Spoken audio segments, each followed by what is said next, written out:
రాష్ట్రీయ దళిత సేన అధ్యక్షులు శ్రీమాన్ హమారా వరప్రసాద్ గారండి.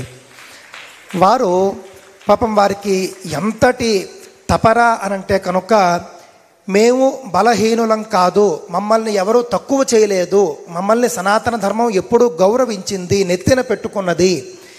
ఈ విధంగా హిందువులు మమ్మల్ని తక్కువ చేశారని చెబుతూ కొంతమంది పబ్బాన్ని గడుపుకుంటూ ఉన్నారు తప్ప అది వాస్తవం కాదు.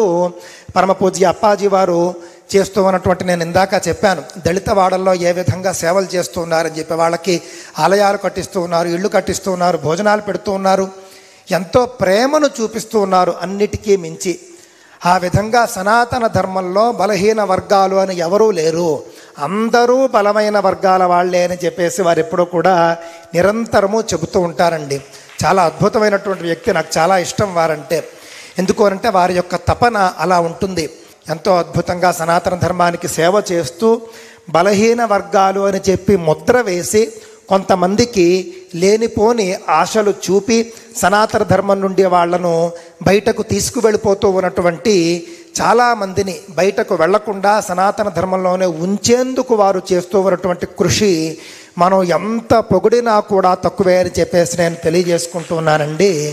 శ్రీమాన్ హమారా వర ప్రసాద్ గారిని పూజ్య అప్పాజీ వారు అనుగ్రహ సత్కారం చేయాల్సిందిగా కోరుకుంటూ ఉన్నానండి. దత్తపీఠాధిపతి పరమ పూజ్య శ్రీ శ్రీ శ్రీ గణపతి సచ్చిదానంద స్వామీజీ and పూజ్య శ్రీ దత్త విజయానంద తీర్థ స్వామీజీ bless and confer the title Sanatana Datta Bandhu on Shri Hamara Prasad of Hyderabad. Sahana bhavatu sahanau bhunaktu saha viryan karavavahai tejasvinavadhitamastu ma vidvishavahai. ఓం శాంతి శాంతి శాంతి. సనాతన ధర్మానికి జయము జయము. దత్తాత్రేయం మహాత్మానం వరదం భక్తవత్సలం ప్రపన్నార్తిహరం వందే స్మర్తృగామి సనోవతు. హమారా అనే పేరులోనే మావారు అనే అర్థం ఉంది. వారిని మావారిగా మనమందరం సత్కరించుకున్నాం. అటువంటి హమారా ప్రసాద్ గారు సభను ఉద్దేశించి 2 నిమిషాలు ప్రసంగించవలసిందిగా కోరుతున్నాం. జై శ్రీరామ్. ఈరోజు ఇక్కడ జరిగిన ఈ అద్భుత కార్యక్రమాన్ని స్వామీజీ గారికి ధన్యవాదాలు తెలియజేస్తున్నానండి. ఈరోజు ఇక్కడ గర్వాపసి కూడా జరిగిందని చెప్పేసి నేను వచ్చేసరికి అయిపోయిన ప్రోగ్రాము. గర్వాపసి ఏదైతే ప్రోగ్రాం ఉందో ఇలాంటి ఇంకా చాలా జరగాలి.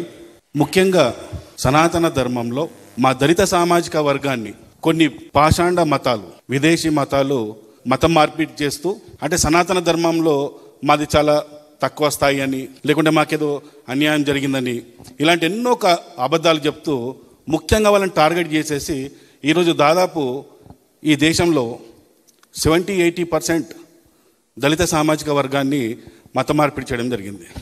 ఈ మత మార్పిడి ముఠాను మేము ఆల్రెడీ ఇక్కడున్న అందరం కూడా గట్టిగా ఎదుర్కొంటున్నాము, ఖచ్చితంగా ఇంకా ఎదుర్కొంటాము. ఈ కార్యక్రమం ద్వారా స్వామీజీ గారు మాకు ఇచ్చిన ఇది సన్మానం కాదు, ఇది మాకు బాధ్యత ఇంకా మాకు మీద పెరిగినట్టు మేము భావిస్తున్నాము. ఇంతకుముందు సోదరి ఒక మాట అన్నారు, మేము ఈ కార్యక్రమం చేస్తున్నప్పుడు చాలా భయంకరమైన శక్తులతో మేము పోరాడుతుంటాం.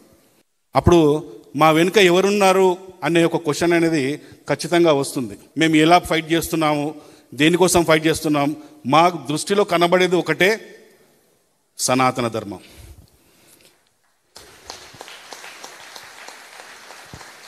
మనకు ఈ కులాలు అనేవి ఎలా పుట్టావో నాకు తెలియదు, కానీ నా సనాతన ధర్మంలో దళితుడినైనా నేను చెప్తున్నా, నా సనాతన ధర్మంలో కులం అనేది లేదు. మరి ఎక్కడికి వెళ్ళి వచ్చినాయి కులాలు? కులము అనేది ఎప్పుడైతే వచ్చిందో అక్కడి నుంచే హిందూ సమాజాన్ని విభజించడం స్టార్ట్ చేశారు. కులాన్ని ఎప్పుడైతే మనము ఇంటి లోపలనే పెట్టుకొని, అంటే గడప లోపలనే కులం, గడప దాటితే హిందూ బంధువులం అని ఎప్పుడైతే అనుకుంటామో మన శక్తి చాలా స్ట్రాంగ్ అవుతుంది. మీ అందరికీ ఒక మాట చెప్తాను నేను. మనం అనుకోవచ్చు ఇది భారతదేశం మనది, మనం చాలా మెజారిటీతో ఉన్నామని. అది మర్చిపోండి. మనము మైనార్టీలో పడిపోతున్నాం. కొన్ని రాష్ట్రాల్లో హిందువులము మైనార్టీ స్థానాల్లోకి వెళ్ళిపోయాం మనం. ఇప్పుడు మనం మెజారిటీ కాదు. ప్రతి ఒక్కరికి అంటే ఇక్కడ ఉన్న చాలామంది పెద్దవాళ్ళు కావచ్చు, పిల్లలు అంటే ఈ జనరేషన్ కావచ్చు, నెక్స్ట్ వచ్చే జనరేషన్ కావచ్చు, అందరూ అనుకోవచ్చు, పెద్దలు కూడా ముఖ్యంగా, శివాజీ పక్కింట్లో పుట్టాలి కానీ మా ఇంట్లో పుట్టద్దు అనుకుంటారు. మనం ఎంతసేపు ఒక లిమిట్లో ఉండిపోతున్నాం మనం. దయచేసి నేనేమంటాను చెప్తానంటే, ప్రతి హిందువు ఒక బాబునో పాపనో ఖచ్చితంగా ఎక్కువగా అనేసి ఇలాంటి స్వామీజీ వారి చేతుల్లో పెట్టాలి అనేది నా కోరిక.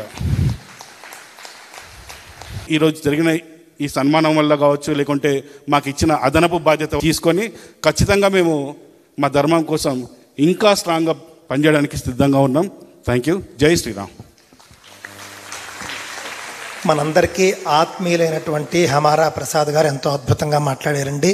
వారు మాట్లాడిన ప్రతి ఒక్క మాట కూడా వాస్తవం దృష్టిలో పెట్టుకోండి. ఇది మనం అందరికీ చెప్పాలి. ఈ దత్తపీఠం కూడా వారిది, వారు ఎప్పుడైనా రావచ్చు, ఎన్ని రోజులైనా ఉండొచ్చు, వారి ఇష్టం అని చెప్పేసి తెలియజేసుకుంటూ మళ్ళీ మళ్ళీ తమరు ఇక్కడికి వస్తూ ఉండాలి అని చెప్పేసి కూడా నేను కోరుకుంటూ ఉన్నానండి. ఒక్కసారి కరతాళ ధ్వనుల మధ్య వారిని ఒకసారి